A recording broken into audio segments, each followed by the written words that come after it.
42-year career here.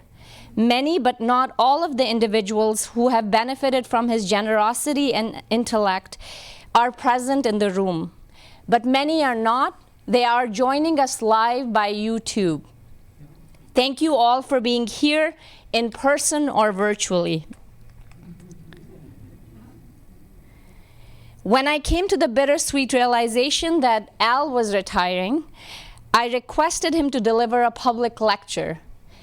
And as always, a consummate teacher, he agreed, delivering a lecture about the 42 years worth of experience, distilling it into 45 minutes for us. As you know, Al likes a good story. Before I turn the podium over to him, I invite our Dean, Professor Robert Shibley, to give a welcome.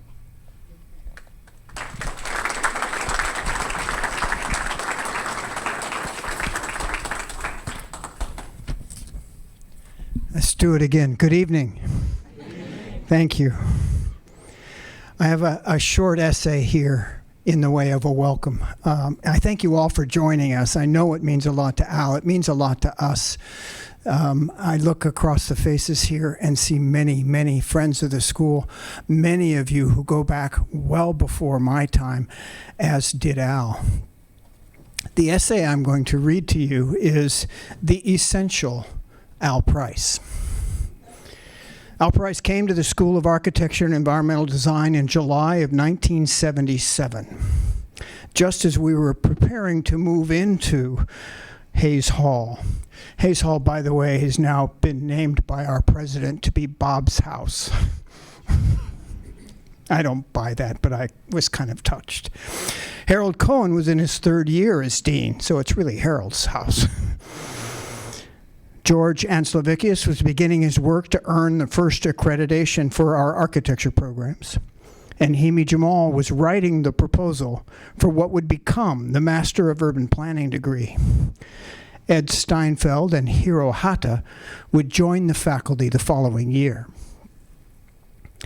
Al grew up in Buffalo, son of a public housing authority executive and leader in Buffalo's black community. He graduated from Bennett High School, won admission to Princeton University, studied sociology, earned graduate degrees in both architecture and urban planning, and ran a program at Harvard to promote opportunities for African American architecture students, and later a community planning office called the People's Workshop. He later taught at the New Jersey Institute of Technology, but he wanted to come home to Buffalo. Al Price was, as Nina Simone sang it, young, gifted, and black. He stopped in to see Harold Cohen and Bethune on the holiday visit home in 1976. Harold, who was shocked by the utter whiteness of the school he had inherited, was impressed by Price and offered him a job as assistant dean. Straight administration, said Al. If you want to hire me, he remembered saying, I'll need an academic title concurrent with my administrative appointment. It's pretty hard to knock Harold back on his heels, but it took him about a year before he came around to agreeing, and we have Al Price. His initial job description was nothing if not expansive. Daily operations, curricular review, research development, community liaison, admissions, and financial reporting, not to mention teaching.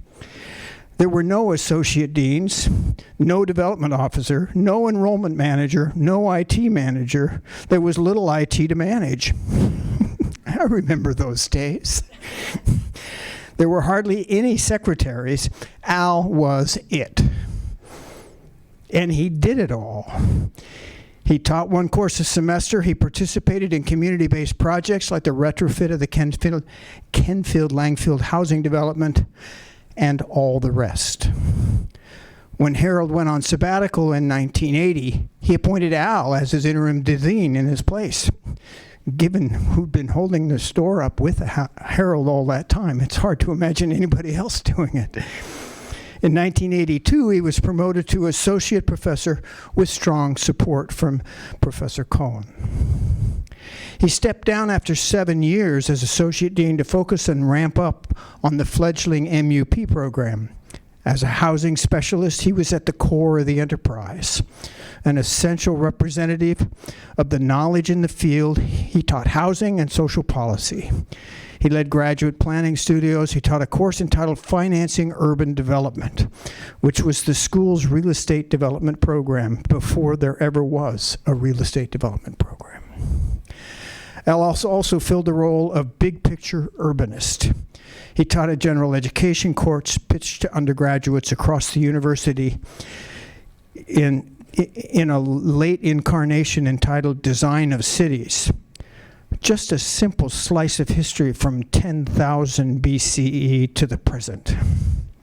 He was steeped in the material, he was excited about it, and his excitement was contagious with students.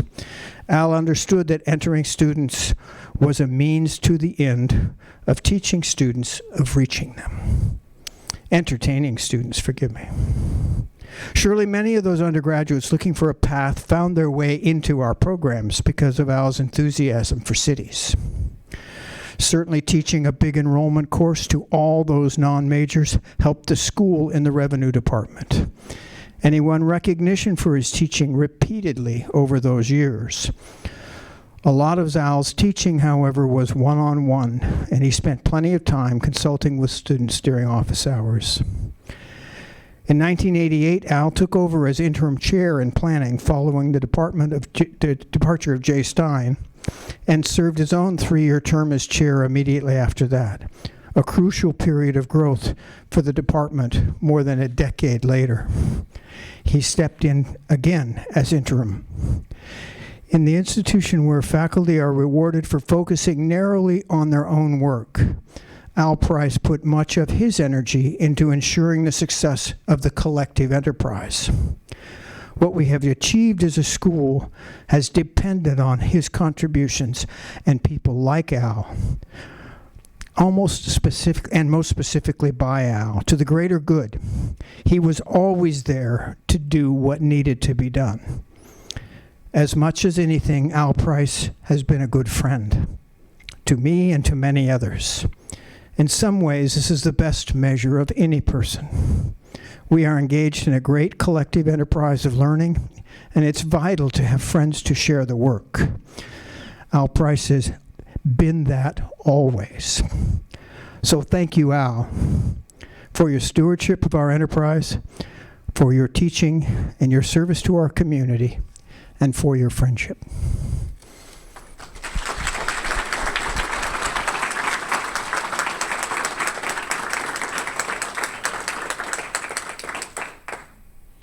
We have plans to embarrass him thoroughly. Our next speaker is Enjoli Hall, who is an alum of our program, but she also shares some deep history with Professor Price. Enjoli, will you join me, please?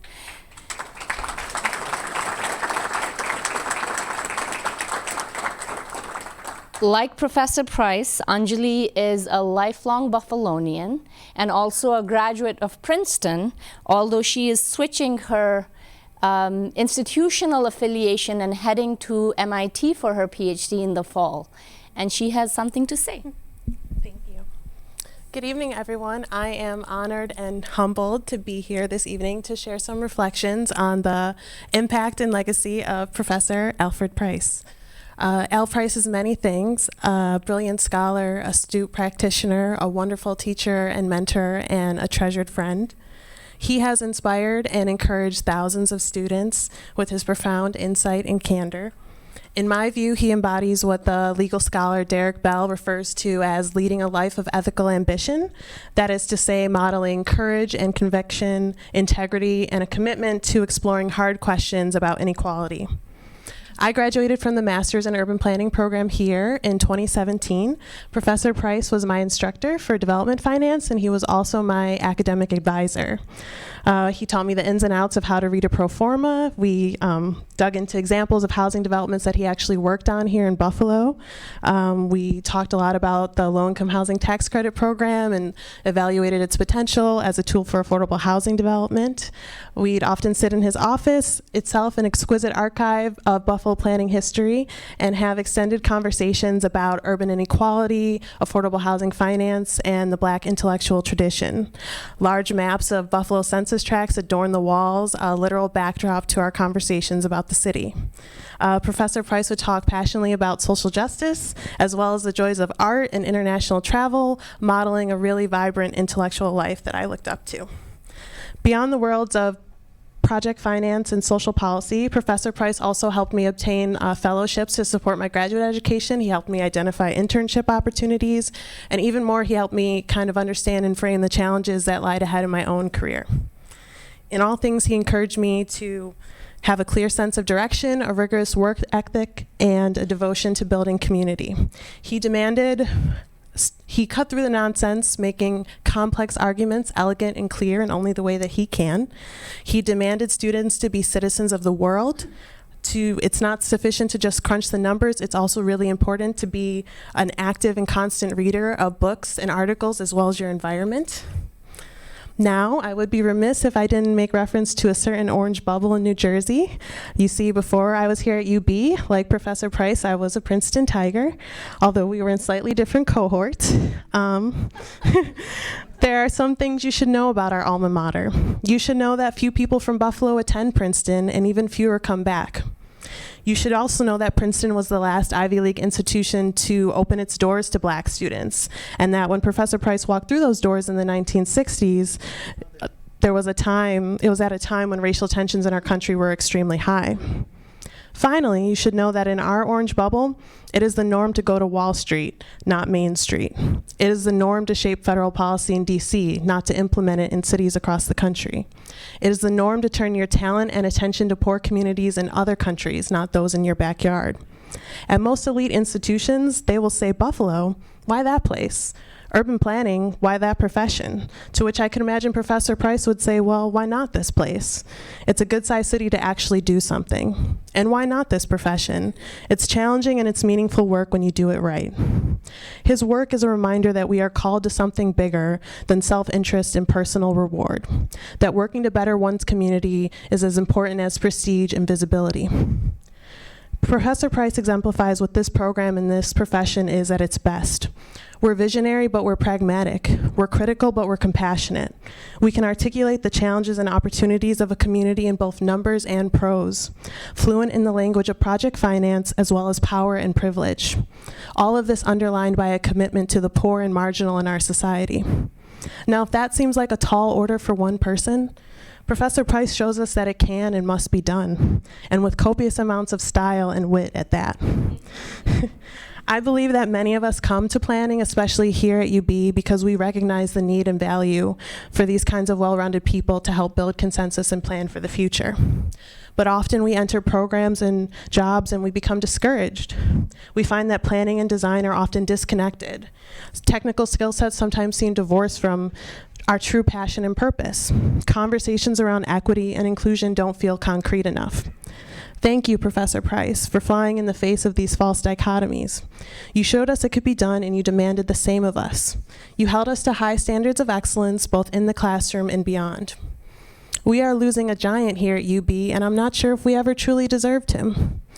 As an alum, I hope our department maintains the very high bar set by Professor Price's example.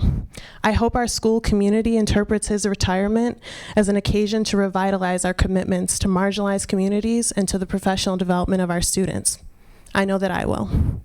Whether breaking down barriers for Black students to access higher education, to bridging the worlds of project finance and social policy in both theory and practice, so much of what I strive to do is to live up to your example of what it means to teach with love, to look at the world and ask questions with eyes wide open, to walk with respect for yourself and others, and to always be unapologetically who you are. Alfred Price, thank you for being my teacher. I look forward to sharing the lessons that you taught with me with my own students one day. Thank you.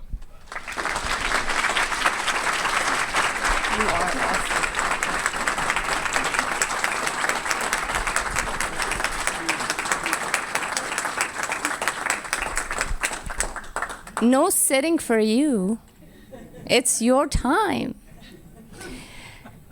Colleagues, this is what we've been waiting for. Please join me in welcoming with a big round of applause, Professor Al Price.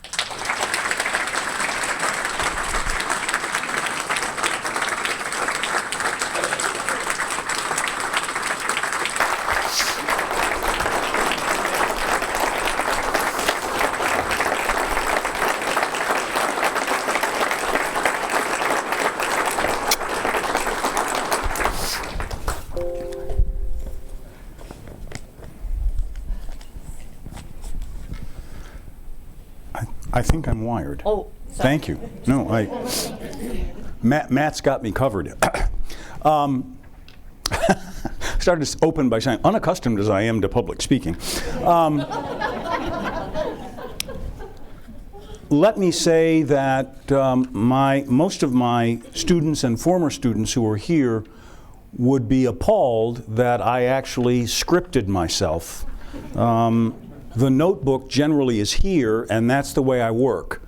But I was fearful that I would be nervous and maybe a little emotional. So I've actually written this, and I'll ask you to bear with me while I try to get through it.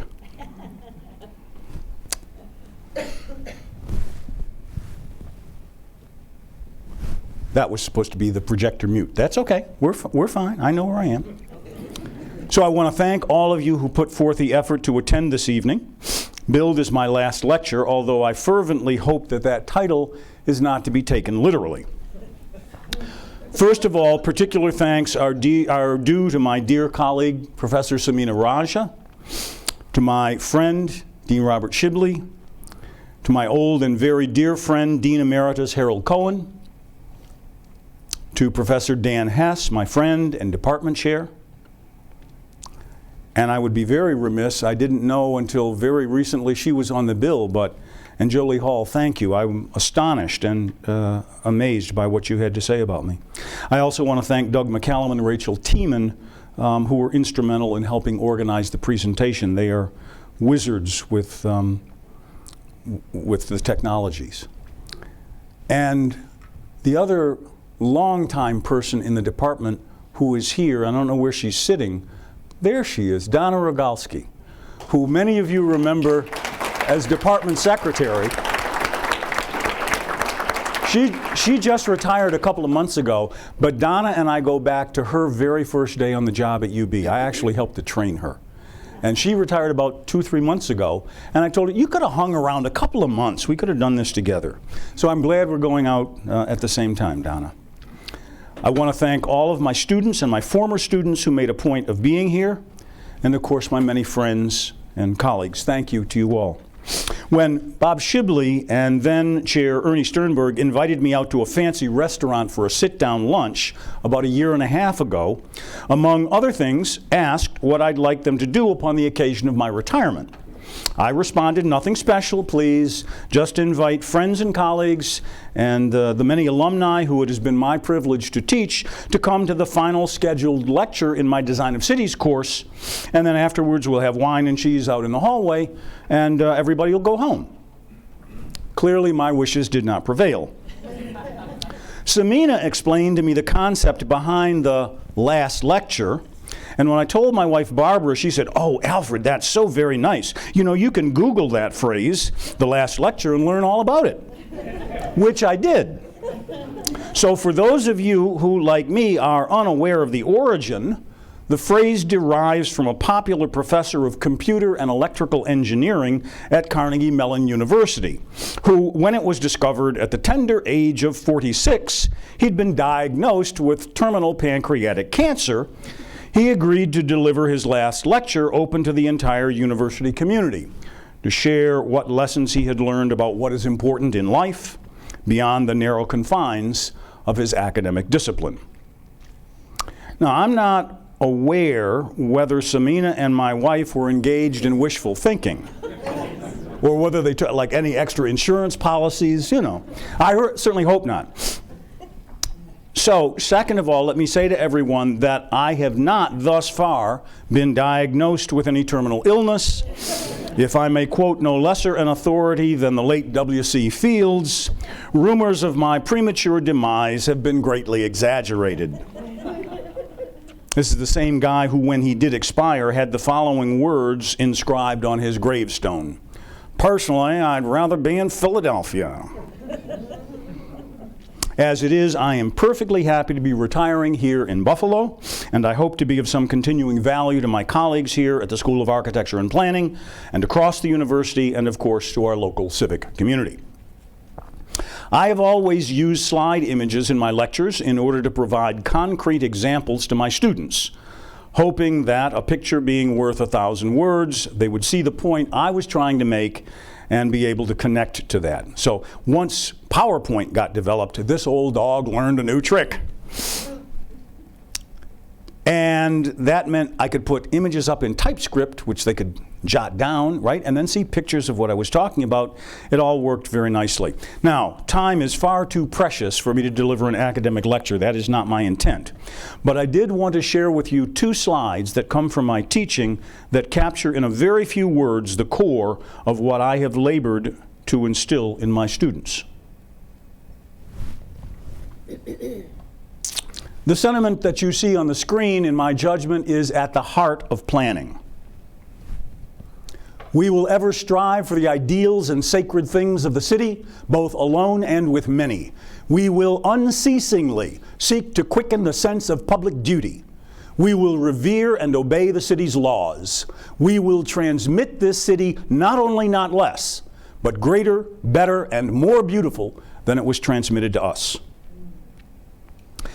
It's important that we recall that ancient Athens, despite being the home of our modern-day concept of democracy, was in fact a republic, and that not all of its population were citizens. Indeed, in Plato's Republic, the ideal city-state was nearly half slaves, albeit not in the sense in which we understand that term today. Very nearly another third were freedmen, the military plus artisans and mechanics, who provided necessary skilled labor, but none of these were eligible for citizenship, though some few might earn that privilege after many years of faithful service. As a result of these limitations, my second slide, always shown to my undergraduates at the end of my course, Design of Cities, is attributed to another Republican, this time an American, whose name you will no doubt recognize as the 26th President of the United States. The conflict between the men who possess more than they have earned and the men who have earned more than they possess is the central condition of progress. The essence of the struggle is to equalize opportunity, destroy privilege, and give to the life of every individual the highest possible value, both to himself and to the Commonwealth. This uniquely American take on democracy has always seemed to me to be particularly important, perhaps even more so in the days and times in which we now live. It is critical that today's students understand the significance of these inspiring words and sentiments if they want to become planners. My career here has spanned 42 years. And I'd like to begin my reflections with an anecdote about my early experience at the flagship of the SUNY system. In 1977, then President Robert Ketter had been repeating a message to the schools and faculties over and over, hoping, I think, that repetition would drive the point home, right? Bring in more research. Research is the key to our institutional future. External financial support of the university enterprise is critical to our mission. In an attempt to have this point reinforced, Ketter invited the chancellor of the entire SUNY system, Dr. Ernest Boyer, to the Buffalo campus to give the faculty a pep talk. As a faithful citizen, I attended the address in the fancy auditorium of the music department, Slay Hall, out on the North Campus, and much to Ketter's chagrin and obvious consternation, Boyer launched into an address that afternoon extolling the virtues of teaching, admonishing the research faculty to remember that in spite of the importance of research to this particular senior campus, we should never overlook the centrality of teaching to the mission of the university. Chancellor Boyer that day posed a proposition to us that I remember to this day. Jerry Rising, you might have been there with me, and Claude Welch. And I would ask each of you in the audience to engage with this question as Boyer challenged us. Think back on your own pasts, each of you. Isn't there somewhere in your background a teacher who made all the difference in your life? Indeed, in your career. This was answered with thunderous applause. Then he asked us, have you ever gone back and thanked a teacher? Many heads hung low at this point as we reflected upon the truth that most of us had never done so. So then tonight, as I consider the lessons of my life with you, I would like to take this opportunity to thank the many teachers I have had who altered the course of my life by teaching not so much a subject or a course of study, but a set of values that have served as the nourishment for my intellect as well as my spirit.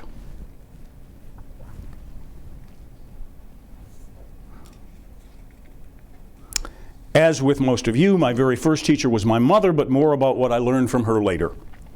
The first teacher I wish to thank is Miss Alice Smith, who taught me in the 5th grade at Public School 53 here in Buffalo. She was one of those old-fashioned school marms who was absolutely no nonsense in school. But she had an uncanny knack for communicating a sense to her students that you can do it. To all of my colleagues here in the School of Architecture and Planning, as you teach, remember that we are not simply dispensing information. We are seeking to make our students thirsty for knowledge. What I learned from my 5th grade teacher, Miss Smith, was always to encourage others. Thank you, Miss Smith. The next teacher I wish to thank is Mrs. Weta Clapp, my 7th grade English teacher. Of all the teachers I've ever had, no one went farther beyond the job description or even the proverbial call of duty than Mrs. Clapp. And I am certain that she didn't get paid extra for it. But she called out about a dozen of her promising students and invited us to stay after school 2 afternoons a week for what she called creative writing classes. When we would arrive, she would already have erased the big blackboard in her room and written on it a quotation from some famous person. A scholar, a statesman, a poet, a writer, sometimes even a sports hero. She would ask us to take out a blank sheet of paper and to write our interpretation of those statements. She would correct our essays without grading them, but she would write comments upon them in which she offered guidance and suggestions for how our essays could be improved. Often she would have us read essays by distinguished writers that she thought might encourage us to see what she was trying to do. Another thing that Mrs. Clapp did for me personally was she offered to become my speech teacher and public speaking coach. Once getting my parents to agree, she had them get me to school by 7:30 a.m. 3 mornings a week for nearly a year. School didn't even start in those days until 8:20 in the morning. During that 45 minutes, Mrs. Clapp would work with me on my elocution, pronunciation and enunciation, pace of delivery, control of the timbre of my voice. Once having coached me through the basics, she brought in her own tape recorder from home and had me record my speeches, playing them back to me, providing feedback and guidance. Her payday, so to speak, was when I won the Richmond Speaking Contest for the entire city of Buffalo Public Schools. Mrs. Clapp, I thank you for your devotion. It has been an inspiration to me all my life, even when I was not conscious of it.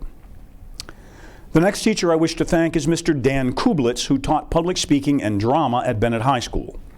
Because of Mrs. Clapp's early work with me, Kublitz grabbed me in my early high school years, trained me further, and I eventually entered many oratorical contests and was successful. What I learned from Mr. Kublitz was the necessity of preparation. I was on the negative debate team. I was actually captain of the negative debate. And you know, they have affirmative and negative sides. You take on an issue and the teams go at it and see what they can do. He would have us practice in front of our teachers of history, of English, of science. And we'd be debating something like nuclear war. Right? we would prepare counter arguments to the other side's arguments and put them on 3x5 cards. The job of one member of each of our teams was to listen to our opponent's points. These people didn't speak, they didn't debate, they just listened carefully and planned our responses. Kublitz's motto, be prepared for anything they can throw at you. He instilled in us such self-confidence that we entered every debate feeling we could not lose.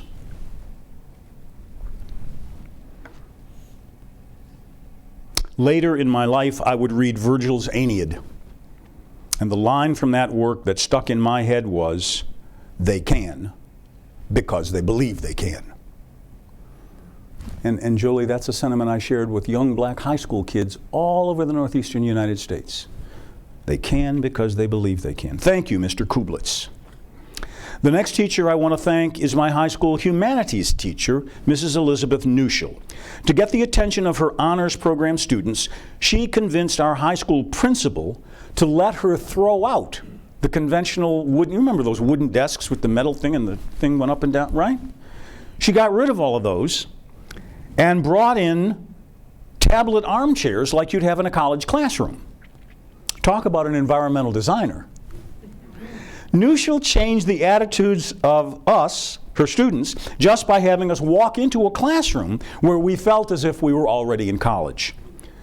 One by one, she would have us excused from our study halls and come to her office where she would interview us personally to get to know us. On the basis of that, she would then suggest an author whose work she thought we might enjoy. In my case, Eugene O'Neill, whose maudlin dramas appealed to the dying hero complex in my troubled adolescent soul. What I learned from Mrs. Neuschel was how to appreciate life's nuances, its subtleties, to read below the surface, to search for meaning beyond what was apparent. She gave us a love of the art of poetry, of drama, of good prose writing. She actually escorted us to Stratford-on-Avon in Ontario each spring to expose us to the best of what was available at that time in the Buffalo-Niagara region. Thank you, Mrs. Neuschel. Next, I want to thank a college professor who later became my undergraduate thesis advisor in the Department of Sociology, Professor Steve Kleinberg.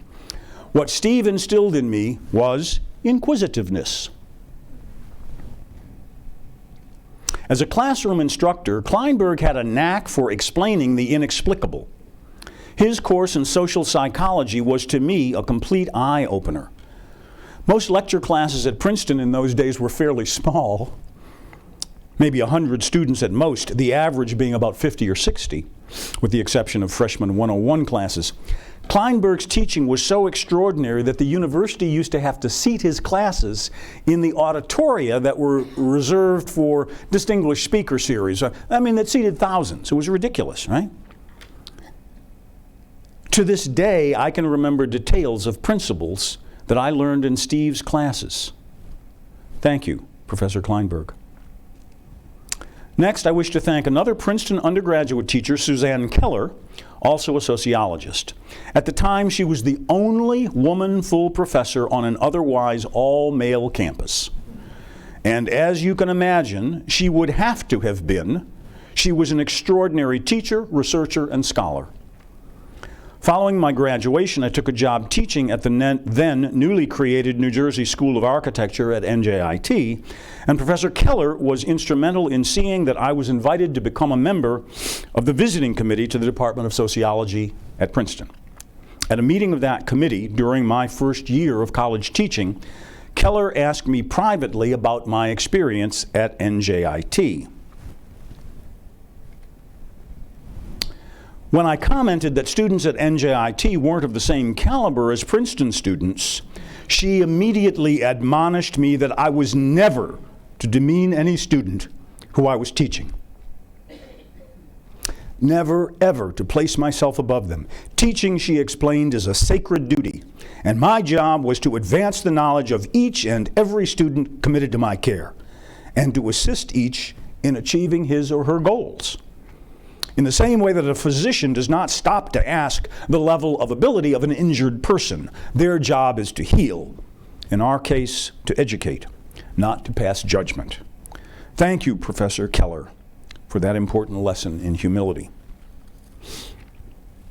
Next, there are two professors from graduate school who I wish to thank.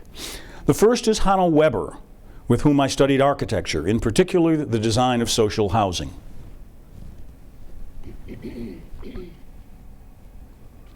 To Hanno, the most critical part of social housing design was what the architects call the programming phase. That is, the initial step in the design process where the designer seeks to understand the nature of the problem. My late father was a public housing project manager for the bulk of his professional career, and so what I learned from Hanno Weber was something that I had experienced at the knee of my father as I was growing up. In design terminology, I'd put it this way: don't design it if you wouldn't live in it yourself. Having survived graduate study in architecture and having made the transition successfully to urban planning, during my final year of grad school, I was struggling to complete my master's thesis on a topic of a new form of urban housing that I was persuaded could help rejuvenate older northeastern industrial cities. Not surprisingly, my case study was Buffalo. I can recall suffering a severe case of writer's block and walking into the office of Professor Julian Wolpert, the distinguished geographer, who was serving as my thesis advisor. I broke down in tears in Julian's presence, saying that I was a failure, that I would never finish graduate school. Julian listened patiently and then very gently explained that I was suffering from what he diagnosed as separation anxiety. He asked me how old I was when I started grammar school. 4.5, I replied. And you went straight through grade school to high school and then to college? Yes, I answered. He said, did you go straight to grad school after college? Oh, no, I said. I worked for 2 years as an administrator at Harvard running a special education project. Okay, he said. And after that, 4 years of grad school here? Yes, I answered meekly. And how old are you now, he wanted to know? 28, I replied. So in fact, he said, you've been institutionalized for 80% or more of your life, including adulthood. Of course, that fact had never dawned on me. Then Julian floored me. He said, you know, Al, you could apply to stay on and complete your PhD here under my supervision. Then you could join the faculty somewhere and you'd never have to leave the bosom of the academy. See, the absurdity of it all hit me in the face and I laughed through my tears. Julian said, look, Al, your thesis is fine. It's interesting work that needs to be done and you're the best person to do it. Now go home, get to work. Just stick with it. Never give up. Never give up. At that moment, he could have been Sir Winston Churchill speaking to inspire the British people in the face of Hitler's onslaught. I thanked him, I left, I finished my thesis on time with my class. Thank you, Julian Wolpert. There are 4 other people from whom I learned important life lessons, though I cannot say I was formally one of their students.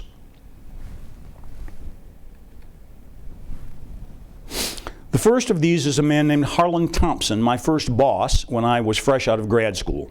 He was then the dean of the New Jersey School of Architecture, and during my first year there, Harlan lost his administrative assistant, a young guy named Paul Groth, who resigned to return to graduate school and work on his PhD at Berkeley under the distinguished scholar J.B. Jackson. I mentioned to Harlan that I had some administrative experience between college and graduate school, and if he needed any help in the short run, I would be happy to assist if the work was something that Harlan thought I understood or knew about. 2 days later, he handed me a routine assignment, which I took home, completed that same night, and brought back into him typewritten on office letterhead the next morning, ready for his signature. A day later, another assignment appeared in my mailbox, and I dispatched that one the same way. 2 days passed, and yet another chore was handed to me, but it was a Thursday, so I turned it around over the weekend, had it completed and back on Harlan's desk the following Monday.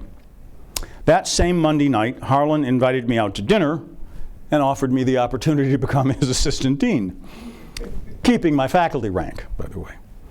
I hesitated to answer and finally said, "I'm not sure I could work for a guy who piles so much work on his people." And he said, "Well, good grief, I am glad to finally hear you complain." Never forget this. My job as the boss is to push you as hard as I can. Your job is to do your best to deliver, and when you can't do any more, to squeak. That way I understand what your capacity is, and I will never push you beyond your limits. Thank you, Harlan Thompson, for that lesson.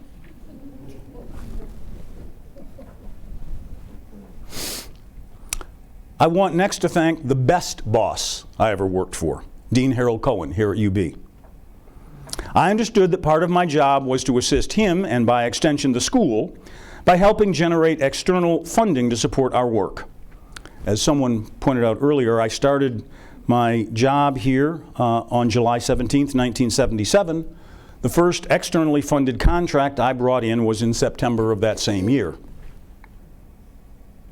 Shortly after that, with a Buffalo mayor newly elected, Harold began to pursue what became known as the Entertainment District Project. You all would call it the Theater District Plan. When the final report on that project was made public, it contained so much detail about what to do and how to do it that the local community was gaga. Some overly zealous newspaper reporter spotted a real estate transaction in the 500 block of Main Street with the name Cohen on it and wrote an article suggesting that the Dean of Architecture somehow held a profit interest in some downtown land deal. I recall vividly the various shades of Harold's reaction: anger, disappointment, resentment, astonishment. But we pulled through it. We cleared the matter up inside of 2 weeks, and that whole matter did not derail the project, of which today we are all beneficiaries. This is what I learned from Harold. We are not here for ourselves. We are here to serve others, to work on behalf of the good of the community, a sacred public trust. Thank you, Harold, for that lesson. The final two people I wish to thank for what I've learned from them will not surprise you at all. My first teacher, my mother, Virginia, and my wife, Barbara. I think the American language, and for that matter, even Standard English, is impoverished because we have only one word to use for such a broad spectrum of feelings. The consequence of that is the overuse, misuse, and abuse of the word love. Oh, I love your new hairdo. Gosh, I love my new car. I love my girlfriend. I love my dog. The list is endless. Ask any 100 people if they'd like to be in love, and they'll say yes. Ask the same 100 to define love, and you'll get 100 different definitions. The deepest confusion conflates romantic love with emotions that are as important, if not more so. It probably doesn't surprise anyone to hear me say I love my mother, but almost everyone understands that does not express romantic love. Listen to this passage from the 13th chapter of the first letter of St. Paul to the church at Corinth. Some of you will recognize it because it is often read at wedding ceremonies, which is how we get it confused and entangled with romantic, or more accurately, affectional love. Forget that kind of love for a moment and just ruminate upon these words from Holy Scripture. Love is patient. Love is kind. Love is not envious or boastful or arrogant or rude. It does not insist on its own way. It is not irritable or resentful. It does not rejoice in wrongdoing, but rejoices in the truth. Love bears all things, believes all things, hopes all things, endures all things. love never ends. How many of us have ever been loved like that? How many can claim to love like that? Think how much better our neighborhoods, our cities, and indeed our nation will be when we reach a point where we are more concerned about being loving than we are about being right. Thanks, Mom.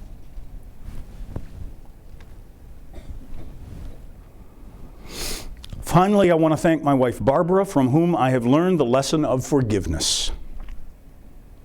Not for what I have had to forgive in her, because that is inconsequential, but for what I have learned time after time as she has forgiven me.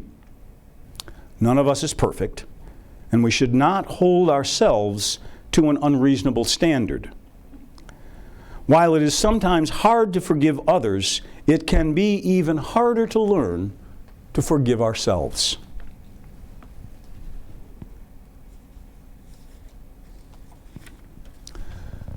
Now, that is the sum of what I think I have learned that is worth sharing. And in closing, I have always terminated my undergraduate lecture courses with a bit of poetry. Partly because one day I was walking across the Princeton campus and there was a construction fence up with the little holes so people could see what they were building.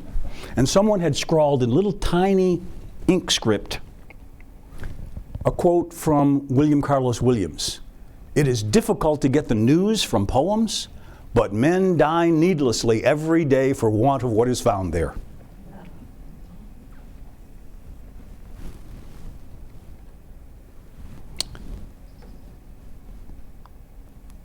In that spirit, I share with you these lines from T.S. Eliot's Four Quartets, in which the poet suggests old men ought to be explorers. And he also writes, "In my end is my beginning."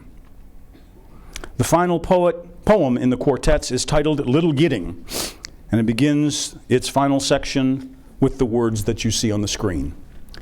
"We shall not cease from exploration, and the end of all our exploring will be to arrive where we started and to know the place for the first time." I thank you all for coming, and I wish you Godspeed.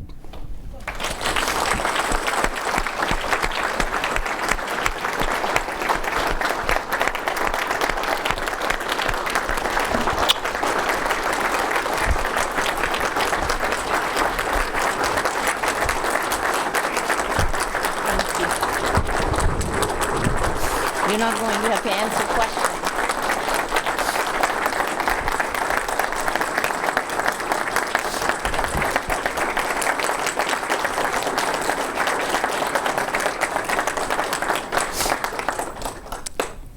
Thank you, Professor Price. It is now your turn who are here. We have an opportunity to ask questions and or offer stories or reflections of your time with Professor Price. There is a mic going around on any side. Questions or reflections?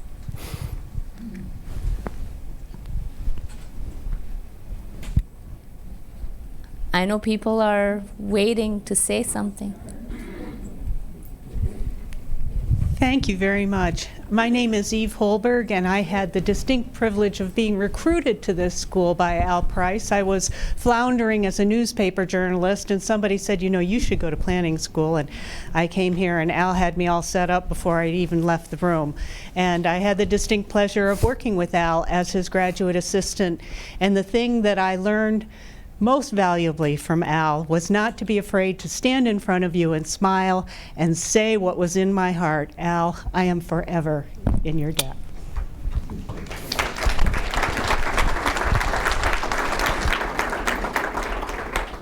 to start now? Okay. I'm glad you decided to retire now, because if you waited 2 more years, I wouldn't be here. And I might have even forgotten what you did. But I remember when you came in, you were the most handsome, the most literate, the most competent, and emotionally wonderful that it was that time that we said, let's get together. You wanted to become part of the team because you said that I believed in the city and its people, and we did work together very well. That's all I can say for now. I have other things later. Thank you.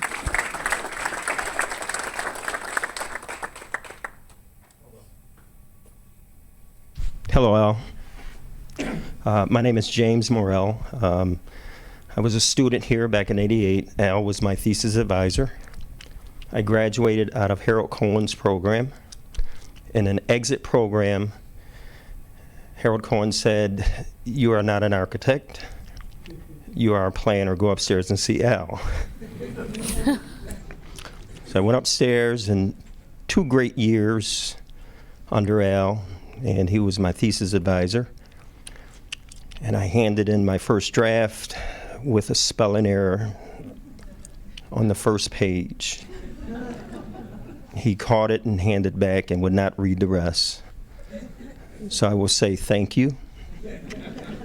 I appreciate it, and we've become great friends ever since. Thank you.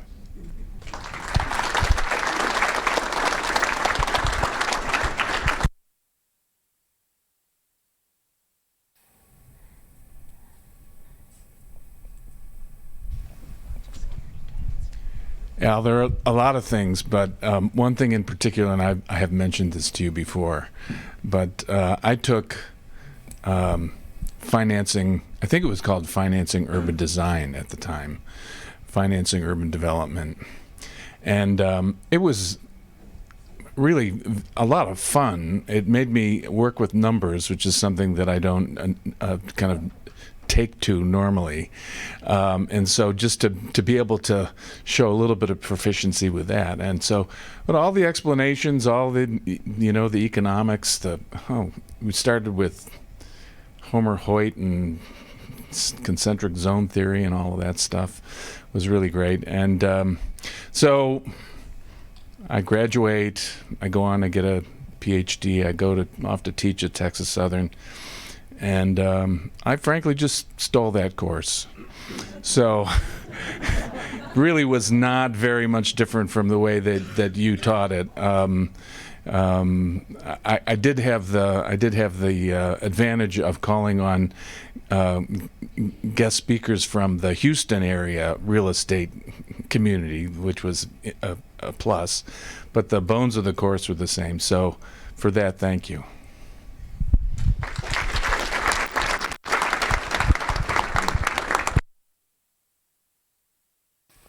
Dr. Price, Joe Sievert. Oh, hi. Joe Sievert, class of 13, I think. It's been a little while. You opened a cold email from some guy who said he spends his days climbing through basements and attics and was dissatisfied with doing that and wanted to go back to grad school. And you invited me into the work trailers out there to talk about housing and how I might apply my career in housing in graduate studies. While we never had classes together, I took that as inspiration for a purpose to come here and finish the degree. And 8 years later, I've got a successful career in developing and preserving affordable housing, some of which bears your father's name. So I thank you for the 15 minutes in a sweltering August afternoon in a work trailer that helped give me 8+ years of satisfying careers and making places better in all the ways that you went on to describe.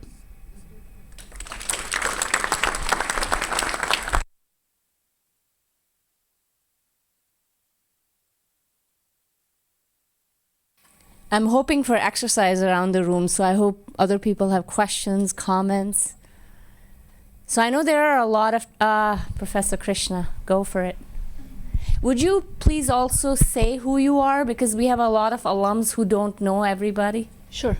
My name is Ashima Krishna. I am an assistant professor in the Department of Urban and Regional Planning. And I just want to say, Al, I have, in the last 5.5, 6 years, I have really appreciated your amazing camaraderie and collegiality. And I distinctly remember you were one of the first faculty who sort of welcomed me while I was frankly very bewildered in my first couple of weeks of joining the department, and we went out for lunch, and you gave me some amazing advice on really how to try to balance research and teaching, and I have really sort of internalized that. And I want to say that I really appreciate that you took the time when you probably didn't have to really welcome a new faculty member to the department. And it really made me feel like I was part of part of the group, and I could really do something here. And since then, you were also part of my mid-tenure review, and I have to say all of your feedback was very helpful in trying to get me to be a better teacher, which I have always really appreciated. And so from the bottom of my heart, I want to say thank you for being such an amazing colleague. I've had a very small overlap with your career, but I can imagine that just in that small slice that I've had such a deep appreciation for you, that for all the people that have sort of had you as a colleague for 40 plus years, I can just imagine how enriched their experience was. So thank you again.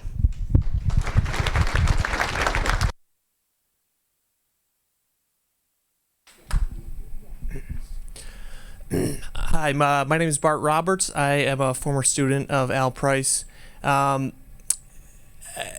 I was really fortunate to have actually two great mentors when I was a student here at UB. One, Dr. Raja and Dr. Price. It really made my time here really special, and as I was transitioning in graduating into my early career in planning in Buffalo, I was kind of frustrated with how things were going and felt like I wasn't really fulfilling my potential. And there were several times that I reached out to Dr. Price for advice, and he gave me great advice.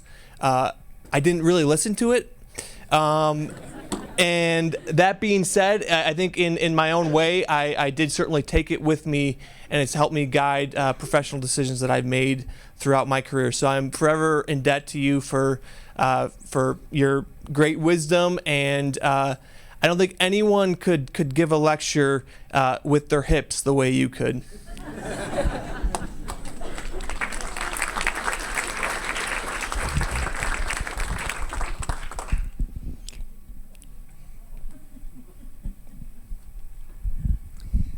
I was one of Bart Roberts' hockey coaches.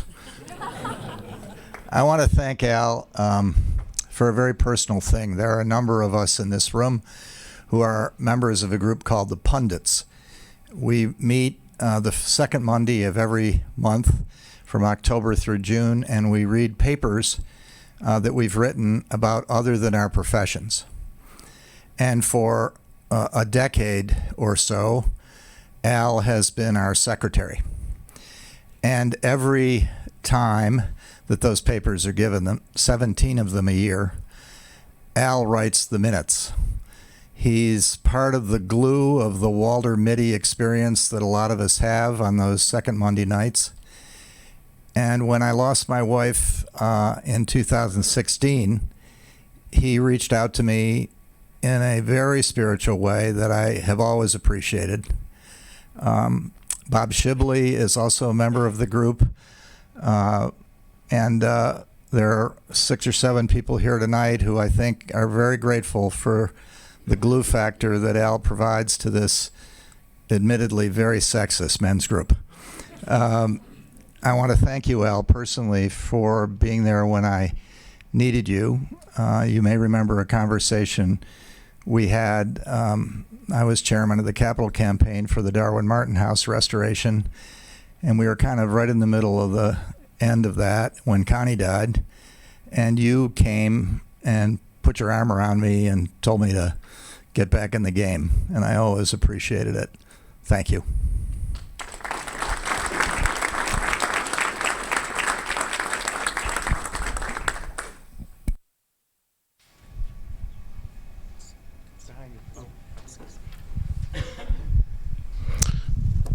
My name is Paul Tronalone. I'm actually a graduate of the undergraduate program. I was, that ultimately I went on and got my urban planning degree at another school down the road from that little orange bubble called Rutgers, and I don't think Al has ever, forgiven me for not going to Princeton. But nevertheless, I was a lowly architecture student coming out of Syracuse that had to transfer home because I had a death in the family, and I thought I was just going to continue my career here at UB and finish up in architecture. And I took that course out on the Amherst campus called The Design of Cities. That's when I met Al. And yes, he taught me that cities were more than just buildings. They're about people and community and all that blah, blah, blah. And it really sunk into you. You're using lots of quotes here today from T.S. Eliot and from Holy Scripture and things like that. I'll tap into the things I know best. Old movies. My favorite quote from an old movie, it's not that old, it's from the movie Tucker, about Preston Tucker inventing a new car, had a financier played by Martin Landau, who was a Jewish financier, elderly, came to him to try and get money for his dream of building a new type of car after World War II. And on his deathbed said to Jeff Bridges, you know, my mother, when I was growing up, said, don't get too close to people. You're going to catch their dreams. Later on, he found out that he didn't understand her through her broken Yiddish, and she actually said, don't get too close to people, you're going to catch their germs, not dreams. But regardless of that, you've infected a generation of two of planners by the simple thing of saying, we have the power to make people's lives better. And I thank you for that.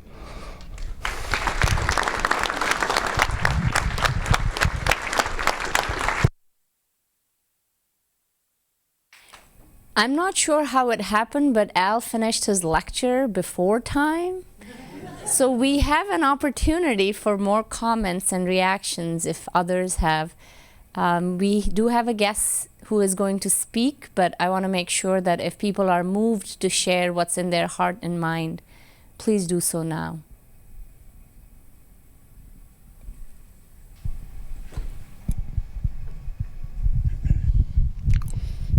Good evening. I'm Brian Caccioti. Like my friend James Morrell, you are my thesis chair.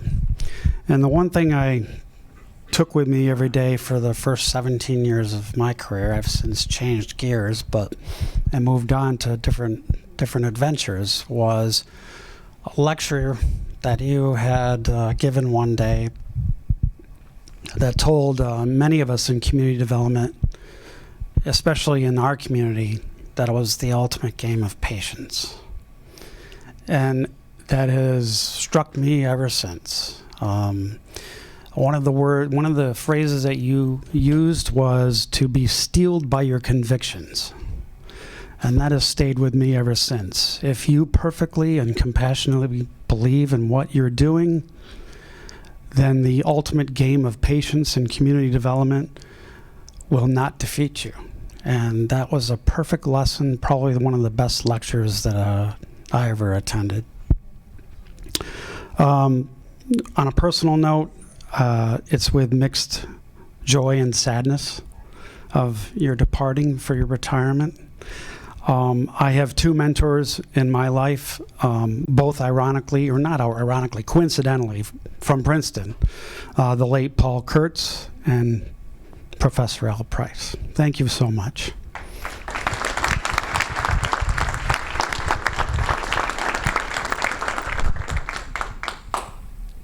We may still have an opportunity to chat with Professor Price and our other guests later today. Now I'd like to invite Dean Harold Cohen, Dean Emeritus, to join us up in the front.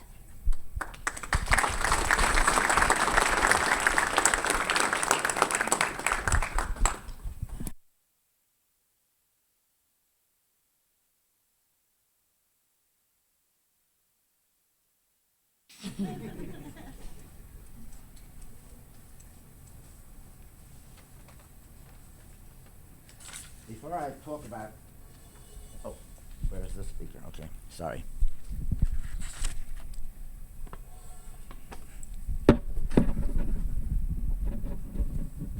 Okay, before I talk about Al, I have to tell you why we came to Buffalo. Then you'll understand why I selected Al as my associate dean. my daughter was at Bennington, and both Mary and I were in Washington. We ran an Institute for Behavioral Research, and she said, teachers are not really caring anymore. You care. Why don't you try and go back to the university? Oops, this is going to be difficult. I'm happy to hold it for you. Okay, that's good, because I have. Okay. We came because we had heard that Buffalo was an old city that wasn't doing very well and was looking for a dean. I came with the understanding and the acceptance of the president that I would do two things. One, that I would help create a school of architecture, and in those days, environmental design. And second, to bring the university into the community and the community to participate with the university. When I came, the university was colorblind. The only administrator was the guy who was in community. Right. And he was wonderful. He had lovely stories to tell. When I came then, I had two different discussions. One with the guy, the community development guy, and he said, you know, the black community hates the university. I said, that's a very strong word. He said, because the university comes into our community to do their research, to get their masters or PhDs, but does not help us at all. They use us, and we are tired of being used. My second luncheon was with Bob Cole, who took me out of his very strange boat and introduced me to Bill Gator. From there, I recognized that we needed to do something more than just teach students from books or lectures, but to use the university holding to help get people in the community to help teach us what we need to teach, to help us. This community was in very bad shape. Doug Turner was the head of the Buffalo Courier Express. He took me up to the top of a building and he said, look at it. The 33 had destroyed a lot of the community and things were in very bad shape. Housing was awful. The mayor at that time was a guy who didn't believe his children should go to the university because they'd lose their Catholic viewpoint. The schools were teaching Polish in the South Side, and the mayor approved of that. So that's when we came. I told the President Ketter that I would come under one condition, that I will deal with the university, but I will deal with the community, and if there's problems, he must never attack, he must support it, or just be quiet. That time came when a lot of attacks came because we did participate with the community, and a lot of people did not like that. Some architects felt that we were supporting things like helping the students go this way, building programs for playgrounds, etc., that we were taking a part of the architecture and planning business. And I said, no, we are public servants. We serve. That's our job. So recognizing that there was a terrible discrepancy, I started working with the community, and I met many of the top community leaders as well as the top business leaders.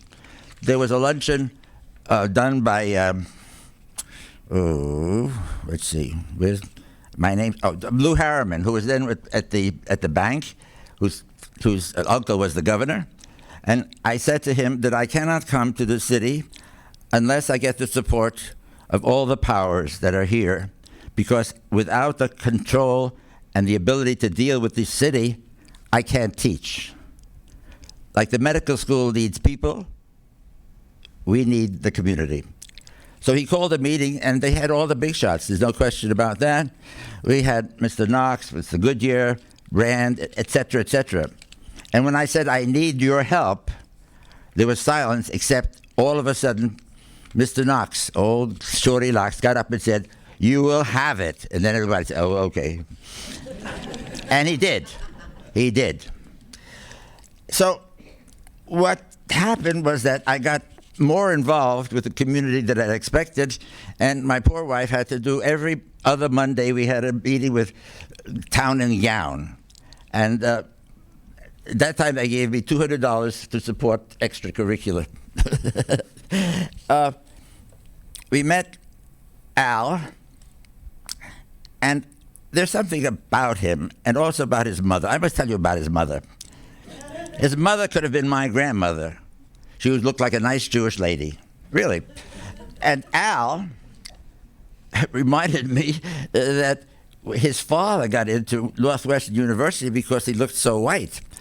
I got into Northwestern University in the evening because they take one Jew out of every 100 and one black every 200. That was the quota system in those days. So I became heavily involved, and therefore it was Thanksgiving when you came to be with your mother that you came into my office. Unbelievably good-looking guy, spoke magnificently, pushy. He had a piece of leather with you know what was inside hanging from him, and he said, "I want to join the team."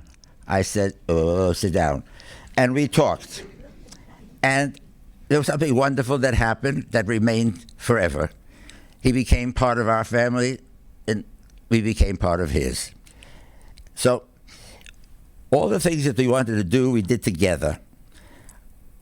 I think that one of the things that happened when the community was able to talk to us because they recognized that we were not the enemy, they said, "We're not getting our mortgages done. There's something happening, the banks are not giving mortgages to the black community." So I talked to Al and I said, we've got to do something. So I think we got money from Albany, and we got this young, wonderful guy from the anthropology department, cultural anthropology, who was really crazy and wonderful. And we went to work, and we did find out that the banks were redlining, and we stopped it by reporting this to the authorities in Albany. Whether or not they still do this, I don't know. I hope not, because it was important. The other thing was that the black community had no ability to get into some of the universities. And a very special woman, oh my God, hold on, it takes a while for me to remember.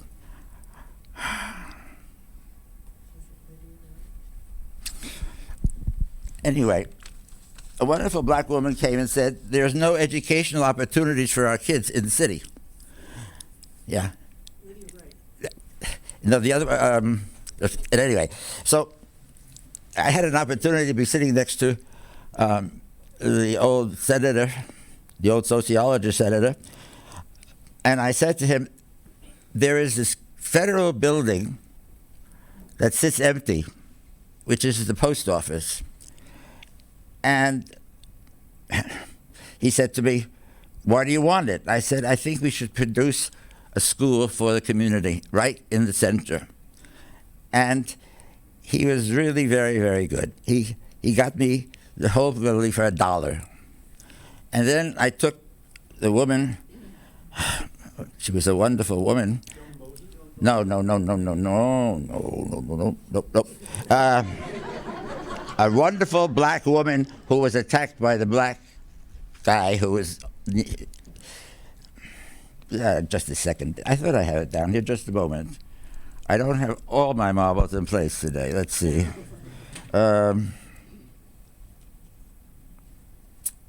Minnie Gillette. Minnie Gillette said, "We need a community school."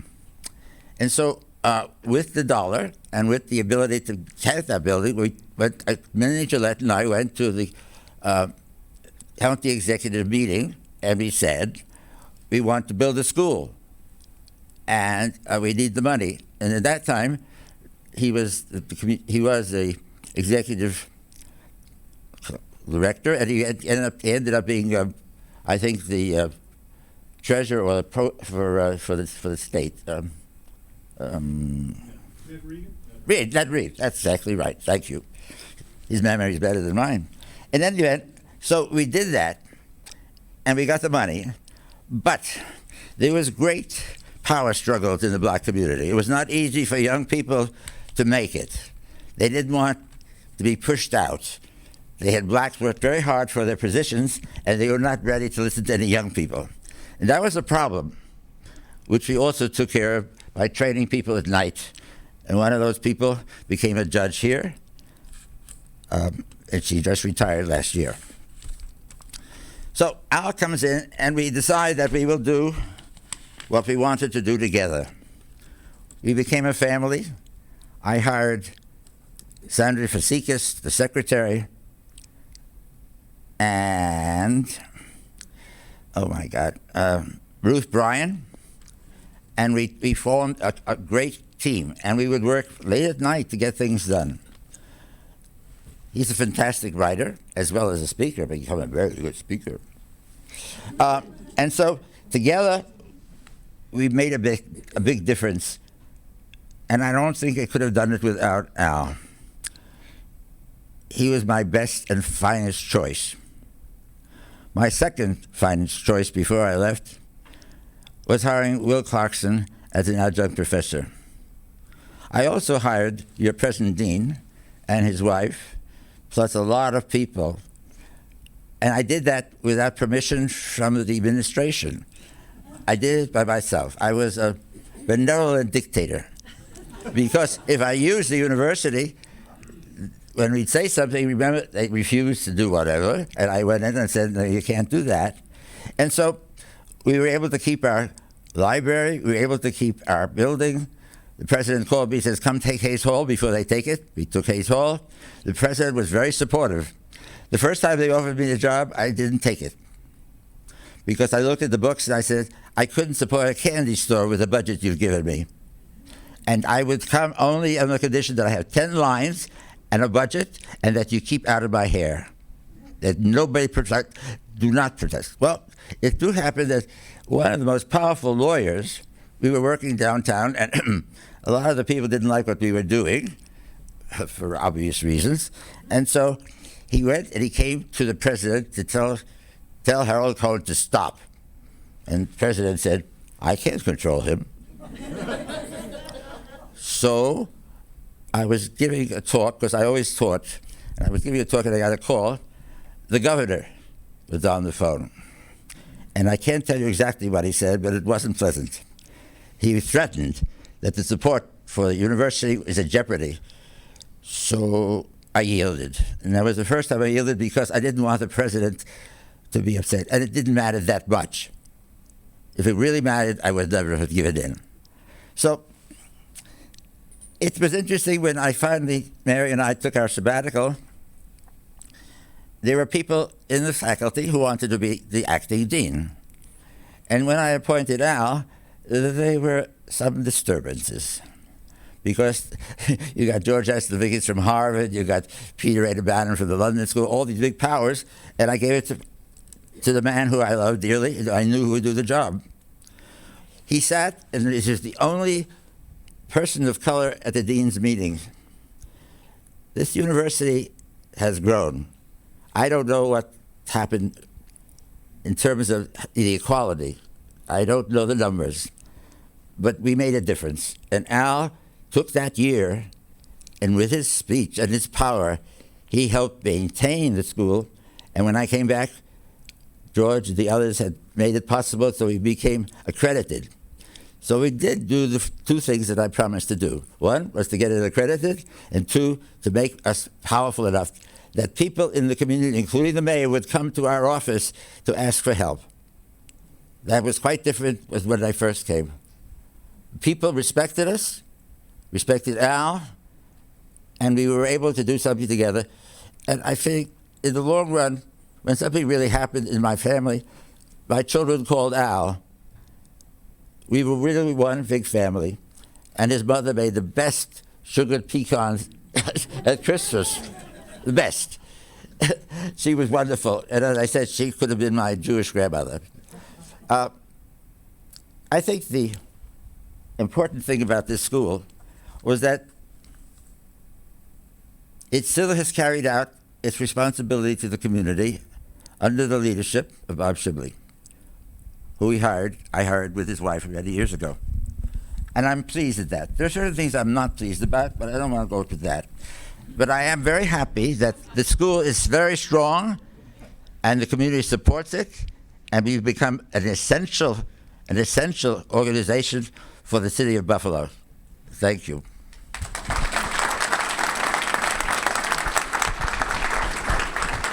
Remember, he used to say, "Shit don't shine." You remember that?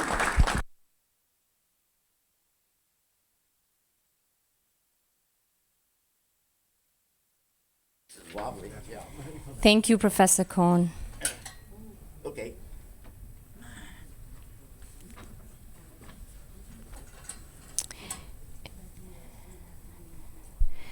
As you have heard, and as all of you in the room know, Professor Price has given a lot of his energy into building up our Department of Urban and Regional Planning. I'm going to hand it over to Professor Daniel Hess, Chairperson of the Department of Urban Planning. Thank you.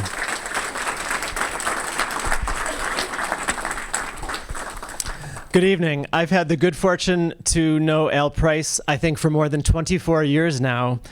First, when I arrived as a MUP student. Later, I came back as a junior faculty member, and I looked to Al for mentorship, and ever since then as a colleague. As Dean Shibley mentioned at the beginning, Al Price arrived at UB as a new faculty member and an administrator.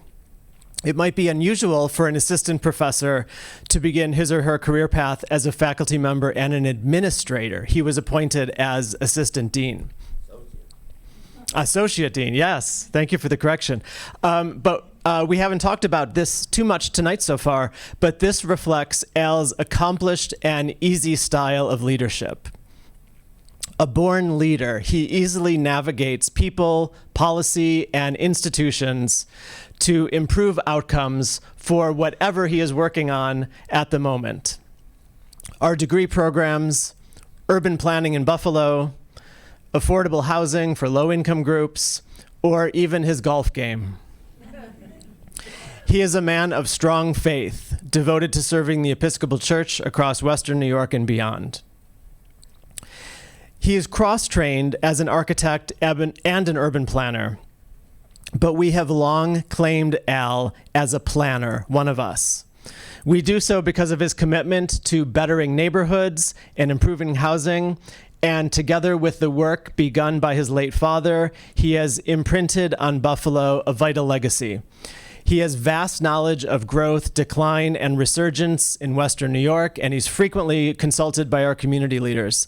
He was instrumental in the launch of our Master of Science in Real Estate Development program just a few years ago. Many of you in the room had the good fortune of being a student of Al Price. Some of you haven't, but those of you who were not, hopefully what you have taken away from tonight is that Al Price excels in the classroom. This is where he really comes alive. It's no surprise that he is winner of the SUNY Chancellor's Award for Teaching Excellence.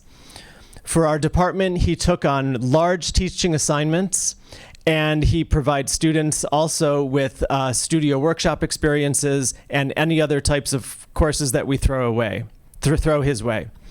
Yeah, we don't throw any courses away. Okay, I have to recover now. He teaches with his heart.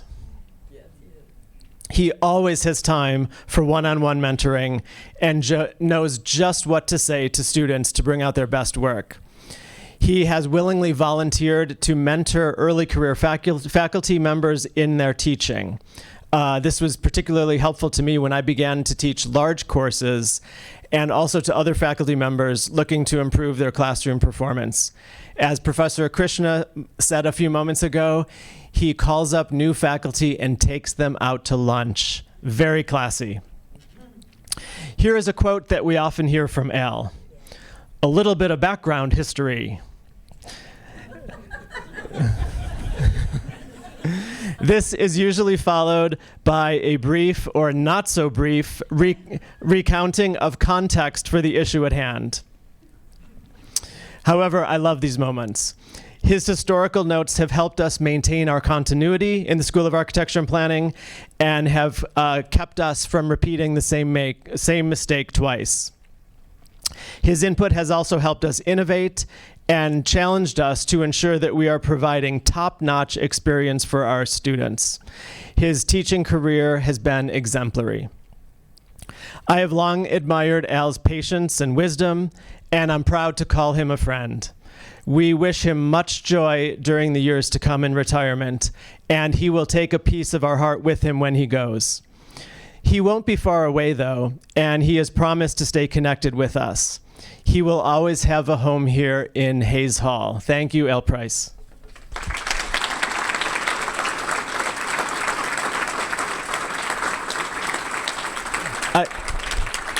I believe we're very near the end of the evening tonight, and we have a gift that's coming from our faculty and staff to Al of a lot of goodies, and I think these are things that he loves.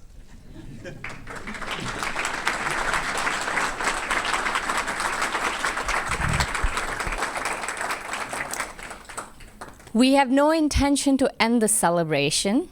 There are some foods and drinks outside for everybody to enjoy and mingle with Al. But before we go out, please join me in giving a big round of applause to Professor Al Price.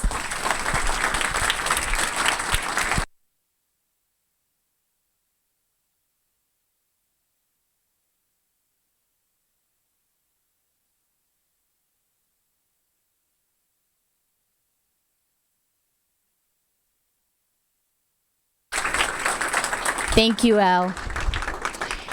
If you don't mind, please go out that door and go out one row at a time, and we'll meet you all outside.